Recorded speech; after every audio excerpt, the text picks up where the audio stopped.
আসসালামু আলাইকুম, Sabina cooking house and blog থেকে স্বাগতম। আশা করি আল্লাহর রহমতে সকলে ভালো আছেন। আজকে আমি একটি মজাদার রেসিপি নিয়ে হাজির হয়েছি, মিষ্টি কুমড়ার বাজি। যেমন নাম তেমন মজা, তেমনই রেসিপিটা। চলেন সবাই দেখি নেই কীভাবে মিষ্টি কুমড়া বাজি করতে হয় এবং সুস্বাদু রেসিপিটি শেয়ার করব আপনাদের সাথে। আমি একটি আস্ত মিষ্টি কুমড়া নিয়েছি, এটা প্রায় 1.5 কেজি ওজনের। আমি অর্ধেকটা নেব বাজি করার জন্য। দেখেন কাটার পর কত সুন্দর ভিতরে পাকা। অবশ্যই মিষ্টি কুমড়ার অনেকটা মিষ্টি ছিল। বিসমিল্লাহির রহমানির রহিম। পেঁয়াজ দিয়ে দিলাম।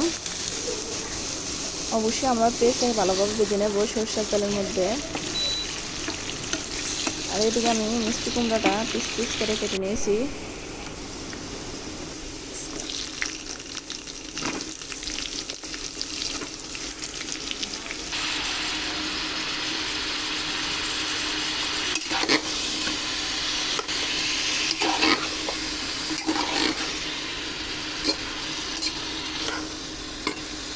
অবশ্যই বাজি করার সময় কোনোভাবেই বাজিতে পানি অ্যাড করা যাবে না।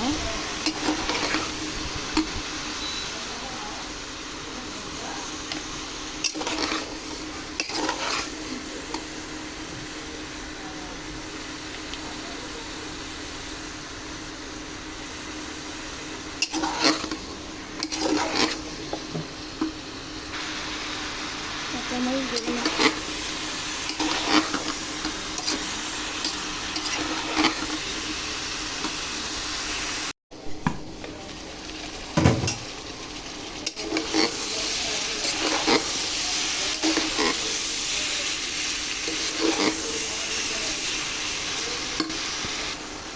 জিরা দিয়ে দিলাম। আমার রান্নাটা প্রায় শেষ, মিষ্টি কুমড়া বাজি। অবশ্যই সকলে বাসায় ট্রাই করবেন।